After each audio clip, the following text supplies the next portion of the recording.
ofrecen algunos de los espectáculos más dinámicos, deslumbrantes y asombrosos del mundo natural. Ves cohetes espaciales, explosiones de chispas, lenguas de lo que parece humo azul, o largas cadenas de luces que parecen faroles japoneses que se pierden en la lejanía. Es mágico. Unos emiten destellos, otros relucen y otros simplemente resplandecen. Pero a la mayoría los estamos empezando a descubrir ahora. Están por todas partes ahí abajo. Estas tímidas criaturas luminosas se esconden en los lugares más profundos, oscuros y remotos de nuestro planeta. Pero cuanto más nos acercamos a ellas, más nos damos cuenta de que la luz que crean está en todas partes.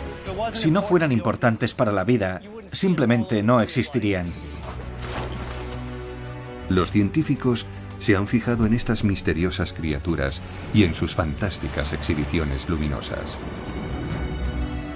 Algunos incluso tratan de controlar esa luz para utilizarla en beneficio de nuestra propia especie.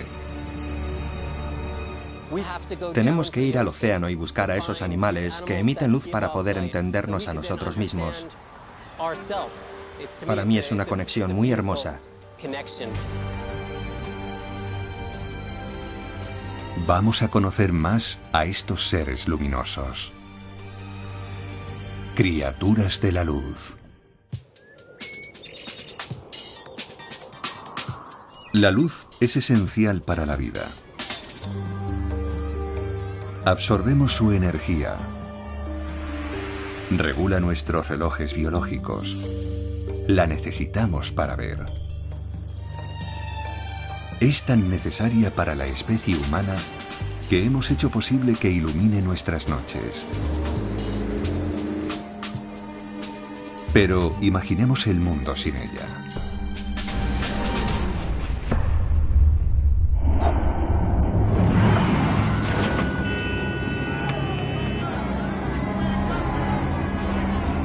Mientras nosotros maldecimos la oscuridad, incontables especies han desarrollado respuestas mucho más brillantes, sin consumir una gota de ningún combustible fósil. Este fenómeno se llama bioluminiscencia, luz viva.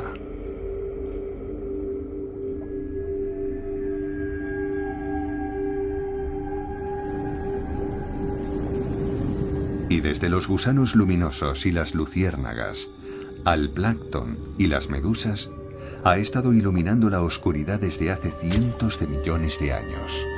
En el árbol de la vida, la bioluminiscencia está por todas partes. Está allá donde mires.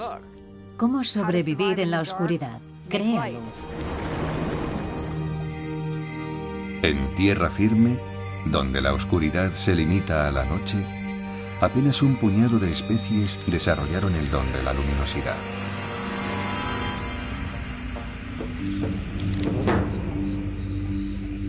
Pero si descendemos a lo más profundo de los océanos, donde reside la mayoría de las criaturas de la Tierra, lo que encontramos es muy diferente. Aquí abajo, hasta un 90% de los seres vivos brillan.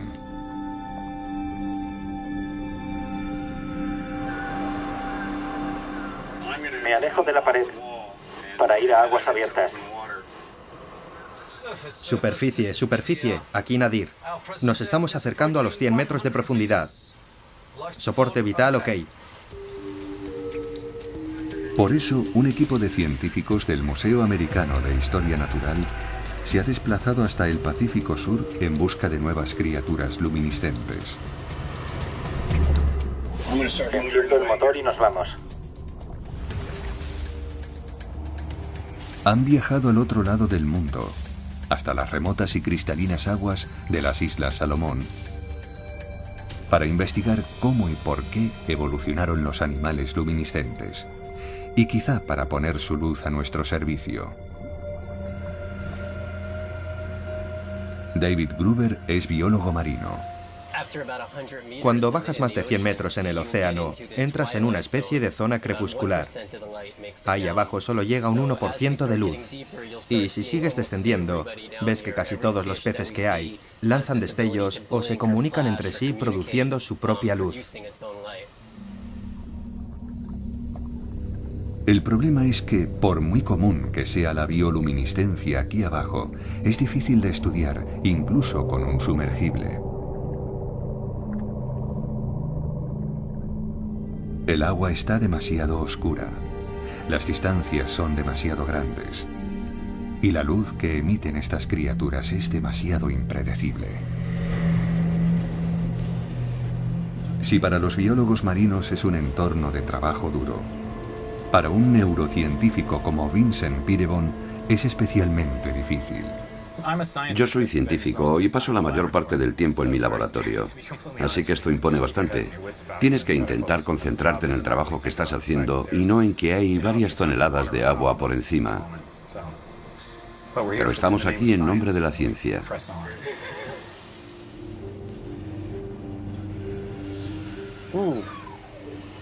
Un fotóforo.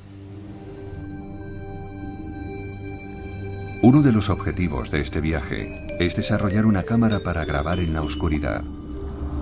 La bioluminiscencia en aguas profundas se ha filmado en su medio natural en contadas ocasiones. Casi todo lo que sabemos se debe a la observación de estos animales en tanques cuidadosamente iluminados en la superficie.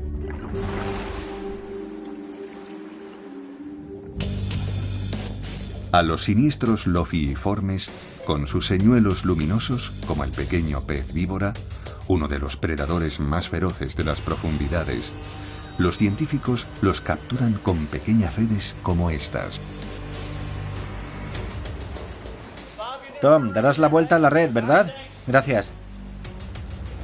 A continuación, examinan los órganos específicos con los que cada uno de ellos produce su luz.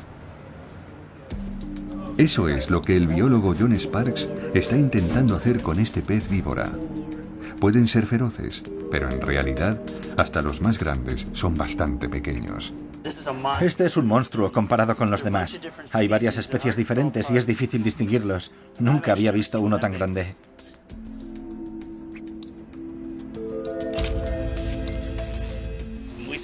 Aún sabemos poco. Eso es lo que resulta más frustrante.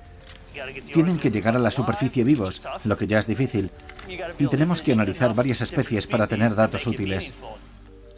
Pero realizar cualquier investigación científica así es complicado, porque tenemos muy pocos datos.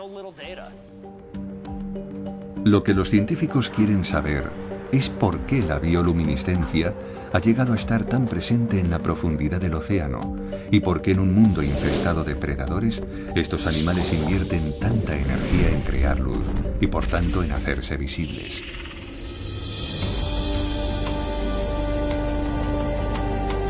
La bióloga marina Edie Widder intenta resolver estas preguntas desde hace décadas. Ella fue una de las primeras científicas que estudió a estos seres luminosos que viven bajo el agua. Ojalá pudiera describir lo que es estar ahí abajo, porque me gustaría que la gente pudiera verlo igual que yo. Ves cohetes espaciales, explosiones de chispas, lenguas de lo que parece humo azul y grandes colonias de sifonóforos, que son como cadenas de medusas que parecen faroles japoneses que se pierden en la lejanía. Es mágico.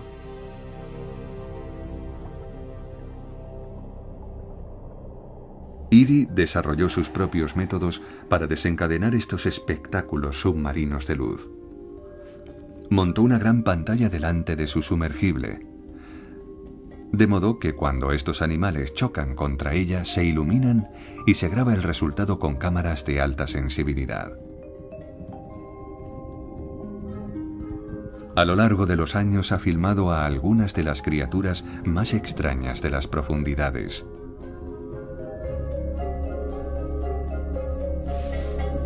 Desde medusas aholoturias.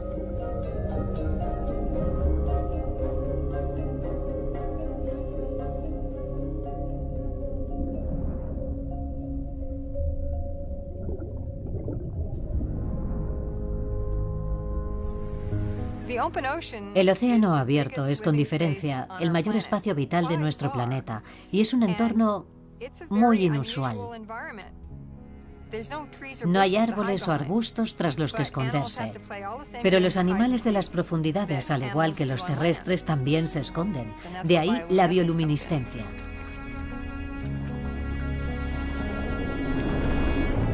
En este abismo profundo y oscuro, parece que la luz es vital. Muchos seres vivos han evolucionado para utilizarla de formas muy diferentes y por distintas razones. Los diminutos organismos que llamamos dinoflagelados, por ejemplo, se iluminan instantáneamente cuando se produce alguna turbulencia en el agua que los rodea y adoptan la forma del animal que pasa entre ellos. Es toda una experiencia si tienes la suerte de poder bañarte rodeado de su suave luz.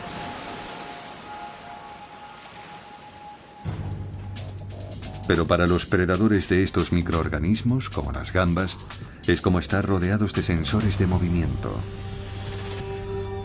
Cada vez que se mueven, se activan luces que revelan su situación. Y el predador se convierte en presa de otros cazadores, como las sepias.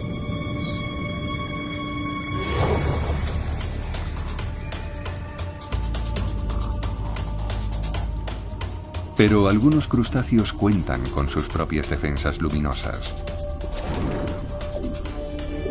Ciertas especies, cuando se sienten amenazadas, lanzan fogonazos de luz que aturden y confunden a sus enemigos. Hay muchos animales que utilizan la luminiscencia de esa forma. Por ejemplo, una gamba lo hace por la boca, como un dragón que lanza fuego y ciega momentáneamente a su atacante mientras desaparece en la oscuridad.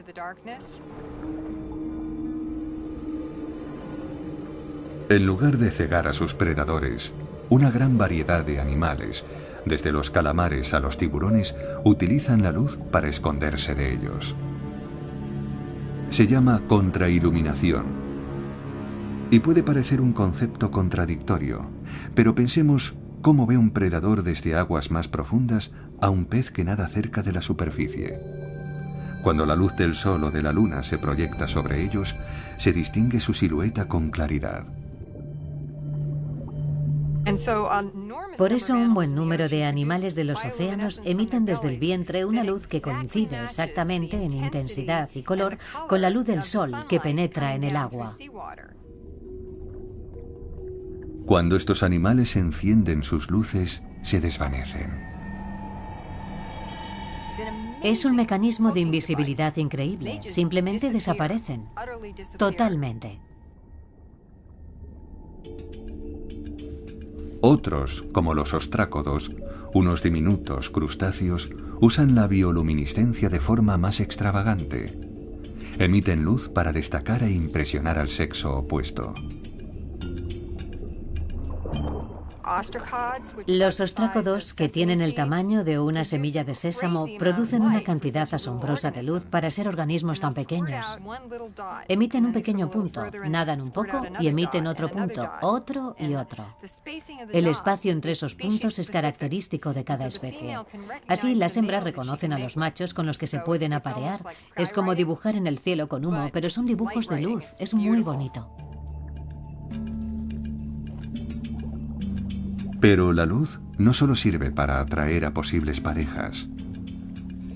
Muchos peces la utilizan para atraer a sus presas, como el más famoso de los monstruos luminiscentes. What is it? It's so pretty.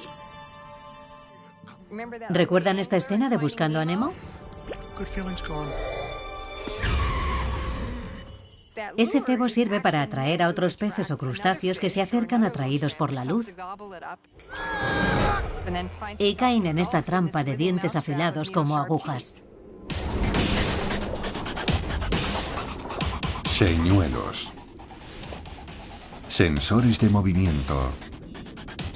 Sistemas de enmascaramiento. En todas sus formas, la bioluminiscencia convierte las profundidades del océano en un Times Square submarino. La bioluminiscencia estaba ahí, y alguien pensó, puedo usarla para esto. Y otro pensó, ¿y yo para esto? La usan para encontrar comida, para que no les coman, para aparearse y para comunicarse. Igual que todas estas luces intentan que captemos un mensaje. Es muy importante, no solo para el individuo, sino para la especie. A pesar de los riesgos que implica, la luz es un brillante ejemplo de la teoría de la evolución de Darwin. Desde las bacterias a las medusas o los peces, ayuda a los organismos a sobrevivir. Pero seguimos sin saber cómo surgió la primera chispa de esta luz.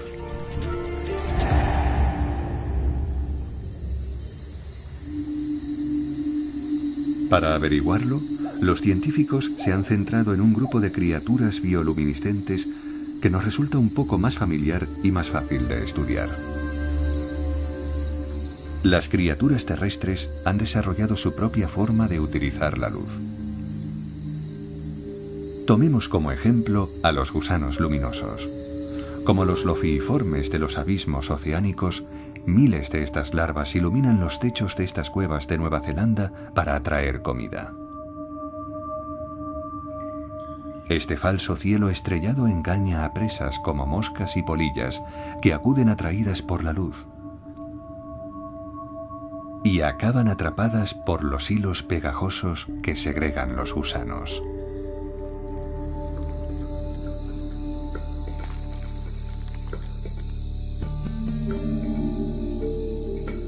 En lugar de atraer presas, otras criaturas bioluminiscentes, como este milpiés de Sierra Nevada en California, utiliza la luz como una señal de advertencia para mantener a distancia a sus predadores. Estos miriápodos están armados con cianuro. Su resplandor advierte a posibles predadores que es mejor dejarlos en paz.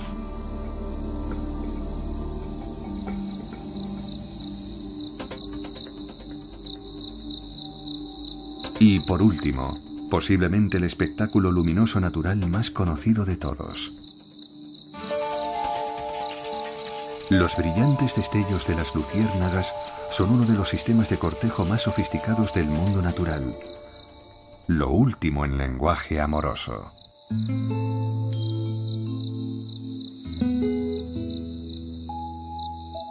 Provocando o interrumpiendo una reacción química en su abdomen, las luciérnagas macho pueden encenderse o apagarse a voluntad. Y si lo hacen bien, consiguen atraer a las hembras.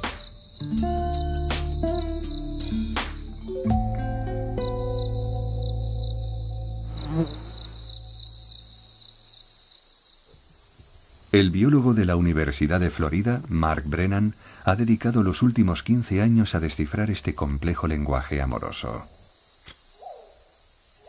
Es como descifrar un código. Un código secreto que tiene dos partes. Si se miden los patrones de los destellos cuidadosamente, algunos son siempre similares. Creemos que esas son las partes de la señal que dicen: soy miembro de esta especie. Esta es una de las 2000 especies conocidas de luciérnaga. En realidad no son moscas, sino escarabajos.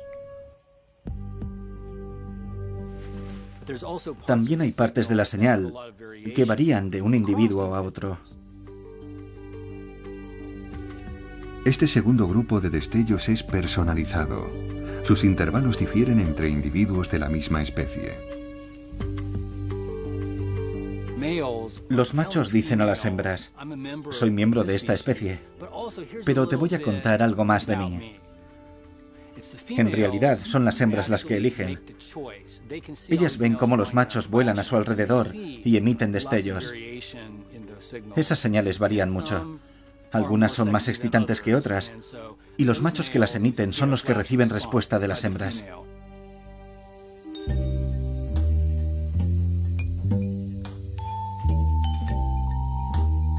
Gracias a sus enormes ojos, que han evolucionado a lo largo de millones de años para detectar las luces más tenues, el macho percibe esa respuesta y se dirige al lugar donde se encuentra la hembra.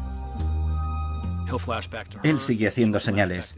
Ella le responde y tienen un breve diálogo hasta que el macho descubre dónde está exactamente y aterriza a su lado. Es el día de San Valentín. Es el equivalente de las danzas nupciales, los silbidos o los gorjeos de otros animales. Para tener éxito en el juego de la reproducción hay que darse a conocer. Y la luz es una forma muy efectiva de ir directo al grano. Es imposible no ver un destello en una calurosa noche de verano.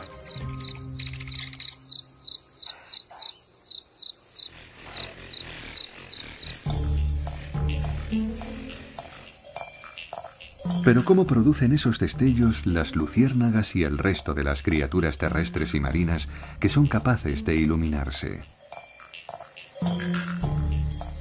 Se podría decir que los escarabajos luminiscentes han arrojado luz sobre este misterio. En 1885, un biólogo francés que investigaba a unos parientes lejanos de las luciérnagas, los piróforos, consiguió descifrar el proceso químico responsable de su mágica iluminación.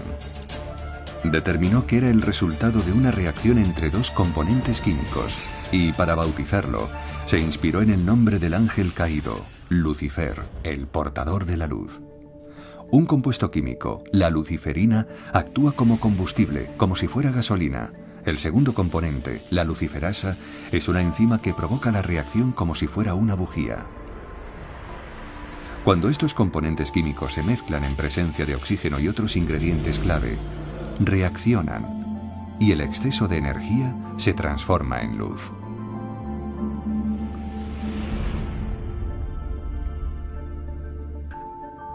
A lo largo del último siglo, esta reacción, capaz de generar luz, se ha encontrado por todo el mundo natural, tanto en tierra como bajo el mar. Están disponibles en la naturaleza.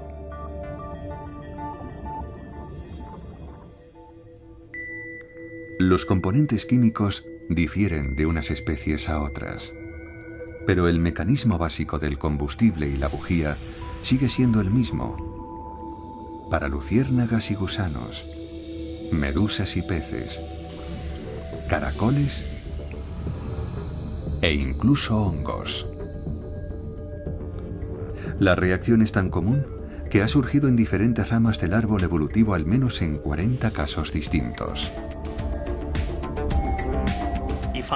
Aparece en seres unicelulares como las bacterias y en animales como estrellas de mar, medusas, vertebrados, peces. Ha aparecido muchas veces en líneas evolutivas diferentes y si no fuera importante, no estaría presente en todo el árbol de la vida. Cuando se trata de la supervivencia de una especie, no hay nada como la luz.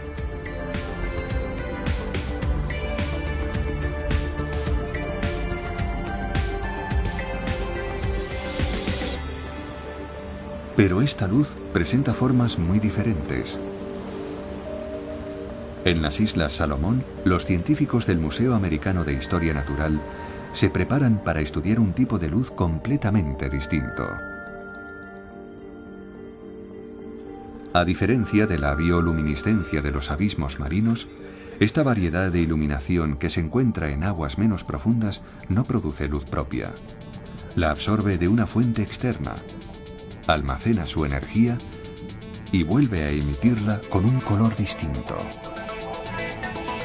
Recibe el nombre de biofluorescencia. Y para cualquiera que haya estado en una sala con luz negra o haya visto iluminarse una huella dactilar en una serie de detectives, el concepto es familiar.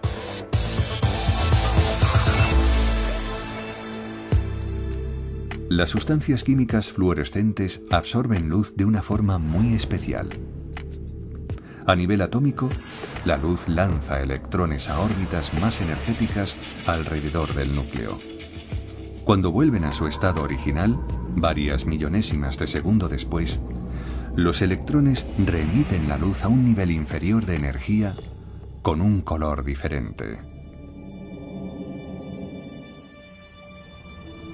En los animales fluorescentes el proceso es el mismo. Pero las sustancias químicas que emplean, por lo general proteínas fluorescentes, se encuentran en su piel y otros tejidos.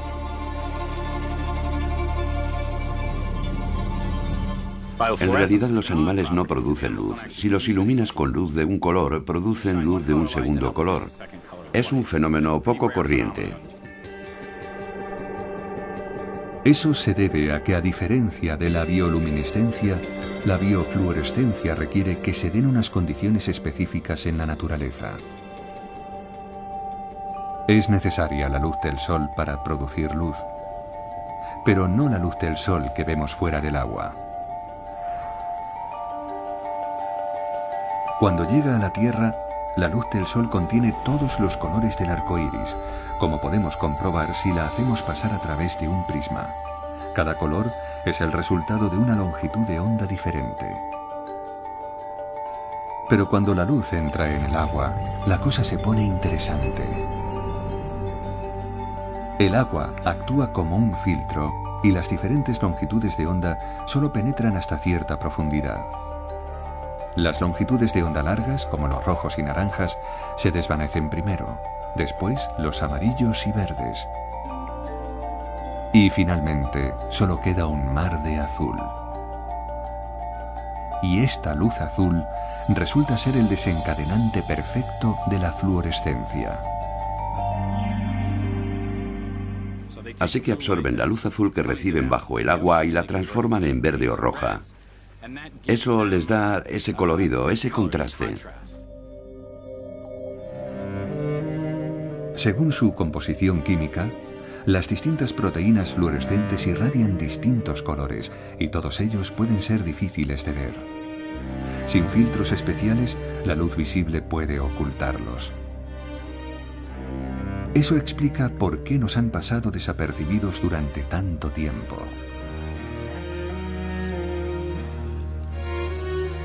Cómo utilizan los animales la fluorescencia sigue siendo un misterio.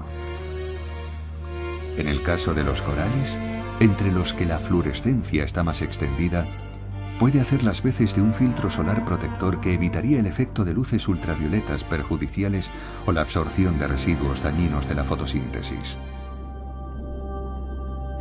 El coral es como una roca cubierta por una capa de piel y varias capas celulares repletas de proteínas fluorescentes. Trabajan mucho para producir esa proteína, pero ¿por qué lo hacen?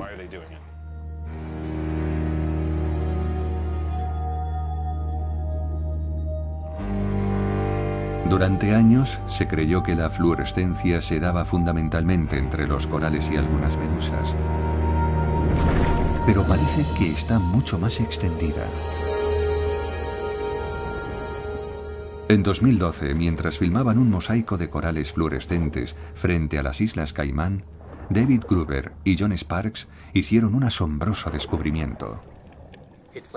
Eran como las 10 de la noche y estábamos buceando en el muro de coral, a unos 25 metros de profundidad.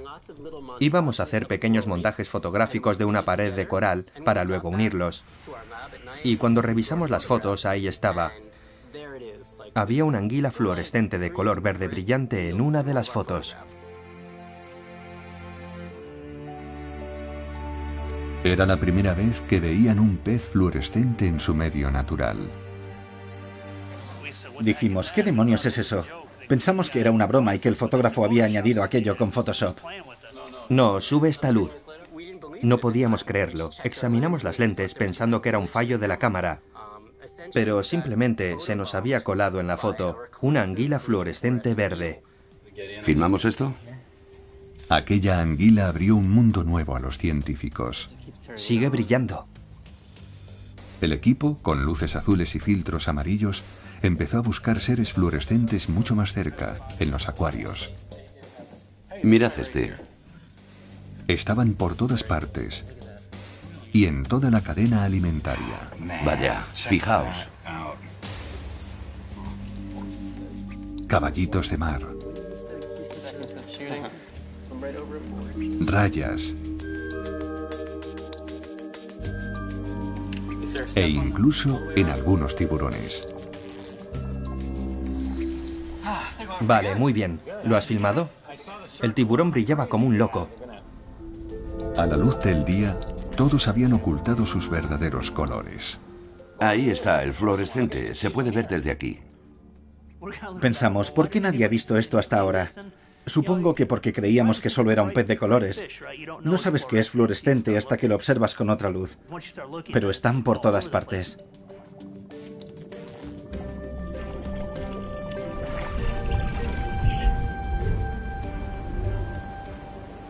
Para saber hasta qué punto la fluorescencia es omnipresente, los científicos tenían que dejar los acuarios y buscar en el mar.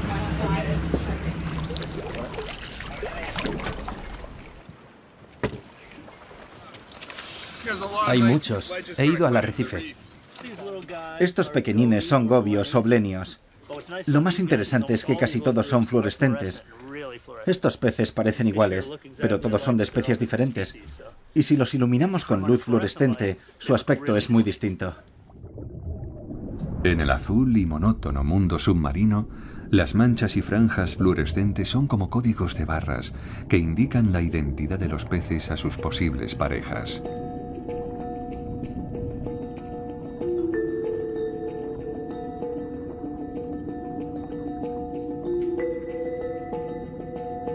Esa idea va tomando forma cuando los científicos examinan en detalle los ojos de los peces.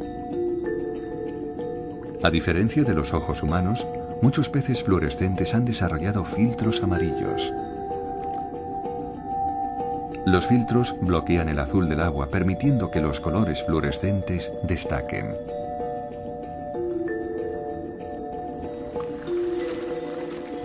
Este mundo, oculto para nosotros hasta ahora, ha sido siempre visible para los peces. El arrecife de coral es uno de los entornos más competitivos del mundo. Hay una gran biodiversidad, todos luchan por su espacio y al ser fluorescentes aumentan sus posibilidades. Ahora por primera vez estamos empezando a observar lo que ellos llevan viendo millones de años. Sí, vamos a verlo. Traigan al paciente. Para los neurocientíficos como Vincent Pirebon, el descubrimiento de nuevos animales fluorescentes es muy interesante. Impresionante. ¡Qué maravilla! A él le interesan especialmente las proteínas que hacen a los peces fluorescentes. Espera poder utilizarlas para iluminar células nerviosas vivas y poder crear un mapa del cerebro humano. El interior del cerebro es una caja negra. Es el instrumento más extraordinario de todo el planeta. No hay nada comparable con la capacidad del cerebro humano. Y sin embargo, aún no entendemos muy bien cómo funciona. Por eso hemos buscado proteínas en el mar para introducirlas en células nerviosas y hacerlas fluorescentes. Así podremos investigar cómo funciona el cerebro. Los científicos usan proteínas fluorescentes para iluminar el interior de las células. Los primeros experimentos se hicieron con una proteína verde fluorescente llamada GFP, que inicialmente se obtuvo de esta medusa. La proteína fluorescente verde es como el reflector de una bicicleta y nos permite observar en tiempo real cómo se mueve esa proteína en el interior de una célula viva. Los científicos aíslan el gen que contiene la receta para crear la proteína fluorescente verde y la introducen en células. Una vez que las instrucciones genéticas están en su interior, estas fabrican la proteína. Y cuando se ilumina un organismo con luz azul, las células marcadas emiten una luz fluorescente verde. Esto revolucionó nuestra capacidad de observar el interior de las células vivas. El descubrimiento de la proteína GFP mereció un premio Nobel. y permitió descubrir cómo se extiende un cáncer. Estos son células malignas moviéndose por vasos sanguíneos. O cómo se reproducen los virus. Esto es el VIH, el virus del SIDA, extendiéndose de una célula a otra.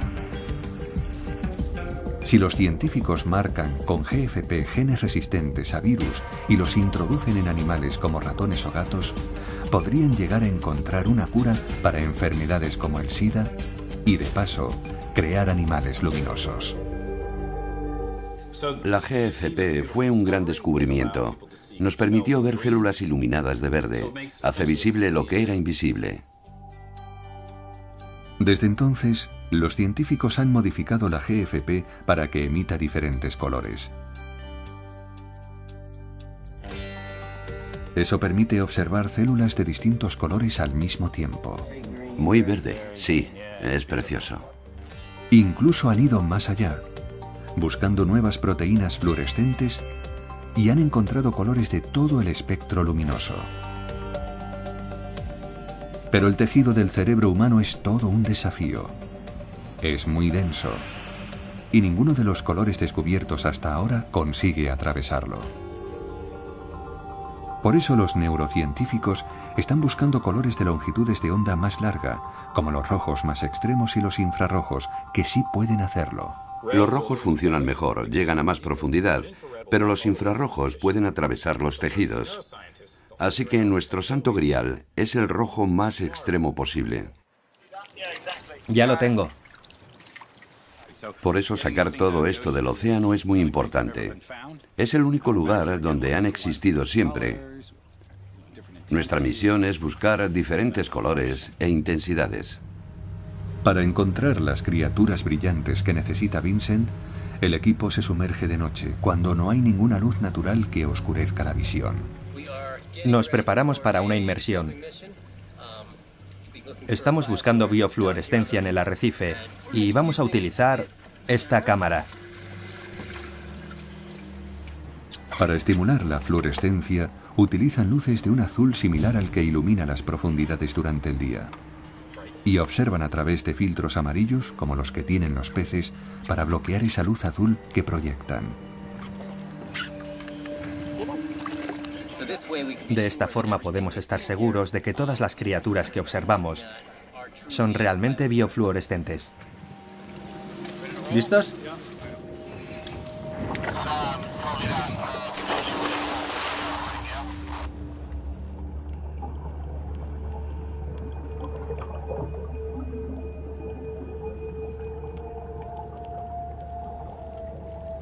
Los buceadores tienen que bajar a profundidades de unos 30 metros, hasta llegar a esa zona que durante el día está bañada en azul.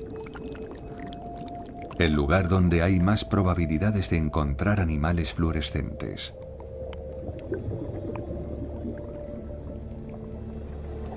El arrecife es espectacular, incluso bajo la luz azul. Pero cuando el equipo lo contempla a través de los filtros, aparece un mundo diferente.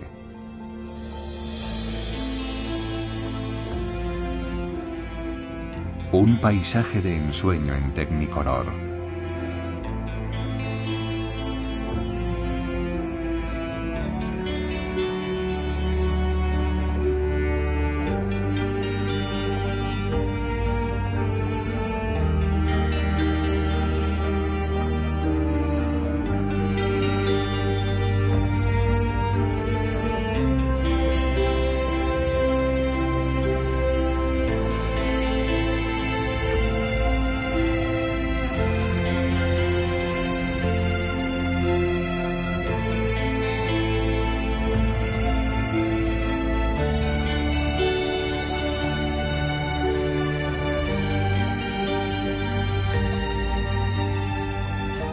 Vincent y David recorren el arrecife en busca de nuevas fuentes de fluorescencia. Buscamos por todo el arrecife hasta que identificamos algo. Todo está negro excepto estos animales que emiten luz. Pueden ser corales, crinoideos, anémonas o peces. Con una pequeña muestra de cualquier animal, tenemos todo lo que necesitamos saber de él desde un punto de vista genético. Están especialmente interesados en aquellos que emiten luz roja, y de esos no faltan aquí abajo. Pero no sirven todos los animales rojos. Algunos dependen de múltiples proteínas para producir su color, lo que haría demasiado complicado estudiar el cerebro con ellas. Por si acaso, toman todas las muestras que pueden. Buenas noches. Perdona, ¿puedes apagar el motor, por favor? ¿Te has encontrado con amigos? Sí, había muchos tiburones ahí. Estaba pensando, venga, ven aquí. Este tiene como hojas. ¿Lo ves? Parece un árbol de Navidad. Y aquí hay otro. Vamos a examinarlos. Ha sido increíble.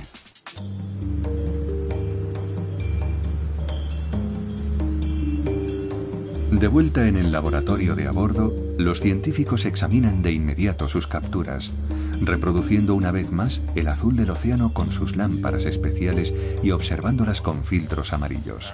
Esto es coral blando, ¿no? Eso es. Vale. A ver esta. Dios mío. ¡Qué maravilla! Si algo parece prometedor, se examina en detalle bajo el microscopio. ¿Qué es esto? ¡Qué locura! ¿Es un coral? No, es muy pequeño. Ojalá no se moviera tanto el barco. Que alguien llame para que se deje de mover el barco. No todo lo que recogen es fluorescente. Nada. No es fluorescente. No. Ni un poquito.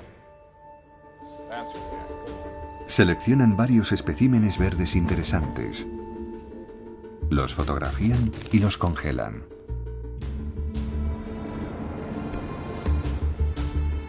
Y finalmente... Ahí está. Rojo. Es una maravilla. Es la proteína fluorescente roja que buscábamos. La estamos iluminando con luz azul y nos devuelve luz roja. En eso consiste la fluorescencia. Fijaos. Parece fuego. Los científicos no sabrán si pueden aislar la proteína fluorescente roja hasta que regresen a sus laboratorios en tierra firme. Y aunque consigan hacerlo, aún les queda un largo camino por recorrer hasta convertirla en un marcador útil para estudiar el cerebro. Estoy emocionado. Mira eso. Excelente. Pero por ahora, esto es lo mejor que se podían esperar. La ciencia avanza.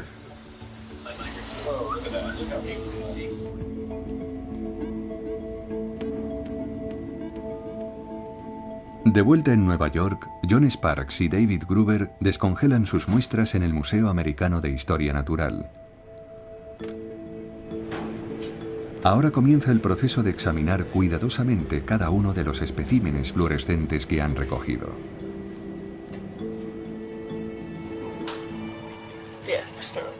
Desde aquella anguila que vieron hace varios años, los científicos han descubierto más de 200 especies de peces fluorescentes.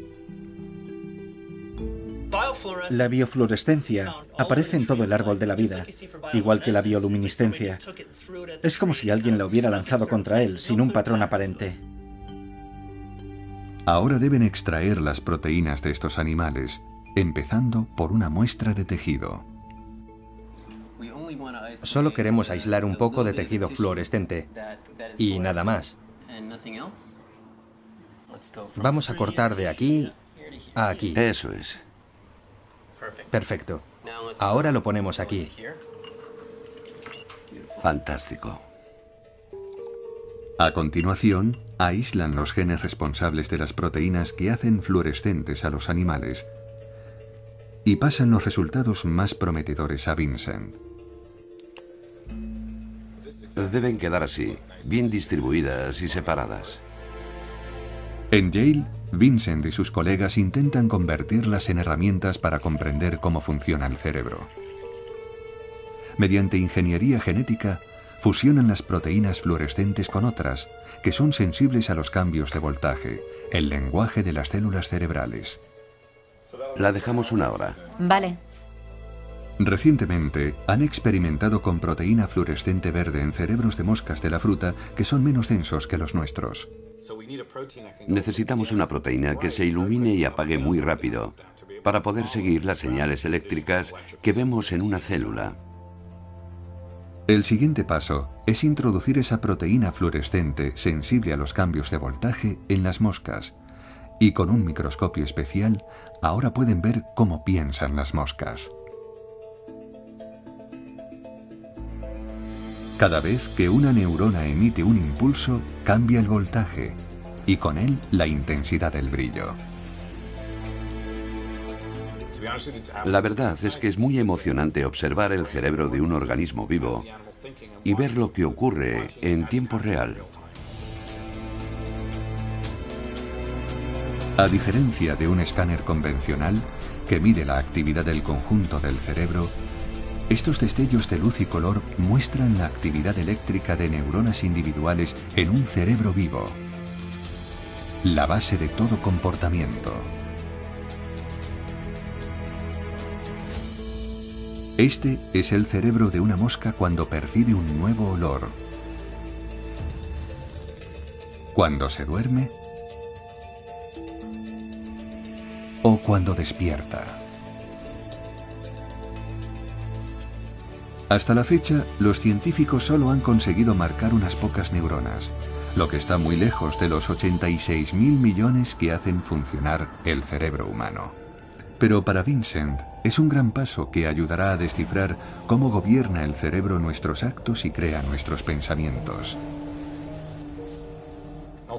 Esa actividad de las células nerviosas nos da la consciencia, la memoria y define el comportamiento y la personalidad. No entender cómo funciona es un crimen. Con estos marcadores podremos registrar la actividad de cada neurona. Pero para hacer un mapa de un cerebro más sofisticado que el de una mosca, Vincent aún necesita un ingrediente básico: proteína fluorescente roja. Las moscas de la fruta son muy pequeñas y relativamente translúcidas. La proteína fluorescente verde puede atravesar sus tejidos fácilmente. Pero para trabajar con cerebros más complejos, los científicos necesitan infrarrojos. Lo más importante es poder emitir una luz roja extrema, porque atraviesa mejor los tejidos. Así que el rojo es lo que queremos todos. Necesitarán años para examinar todas las muestras que recogieron en las Islas Salomón. Aún están tratando de aislar el rojo brillante del coral que tanto les sorprendió en el barco. Pero uno de los peces que capturaron, una especie de pez lagarto, parece emitir una luz fluorescente roja bastante aceptable. El equipo ha determinado que una sola proteína es la responsable de la fluorescencia roja. Y Vincent espera trabajar pronto con ella para iluminar neuronas. Estas herramientas que estamos desarrollando nosotros y otros laboratorios nos permiten observar algo que hemos querido ver desde los inicios de la neurociencia, y ahora podemos verlo en tiempo real. Lo que estas criaturas pueden ofrecernos no se limita al cerebro. En otros lugares del mundo hay investigadores que la utilizan de forma diferente.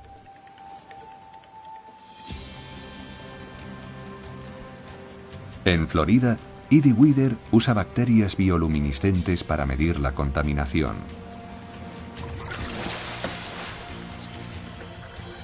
Las toxinas del agua contaminada interfieren con la capacidad de las bacterias para producir luz. Cuanto más contaminada está el agua, más se atenúa la luz y podemos medir su toxicidad. La contaminación se puede detectar de una forma rápida y barata, tomando muestras de sedimentos en estuarios amenazados, añadiendo bacterias bioluminiscentes y midiendo la intensidad de la luz que emiten. En otros lugares modifican genes de luciérnaga con la esperanza de crear árboles bioluminiscentes que algún día podrían iluminar las ciudades de noche. Otro laboratorio ha modificado bacterias marinas para crear una lámpara que no usa electricidad. Y puede que no sea una cura para el cáncer, ni un mapa del cerebro. Pero una empresa ha puesto la biofluorescencia al alcance de todos, fabricando un helado fluorescente verde a tan solo $220 la bola.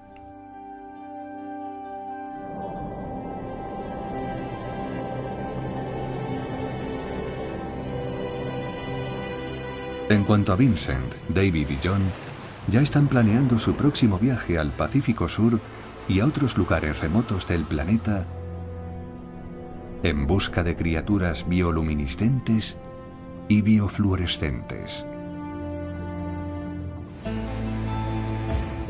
No podemos crear esto de la nada. Necesitamos esos corales y esos peces para encontrar las moléculas necesarias para iluminar el interior de nuestro cuerpo. Para mí eso es increíble. Estamos empezando a vislumbrar este mundo misterioso. ¿Quién sabe qué prodigios nos aguardan? Pero gracias a estas fascinantes criaturas, al menos una especie, la nuestra, podría tener un futuro luminoso.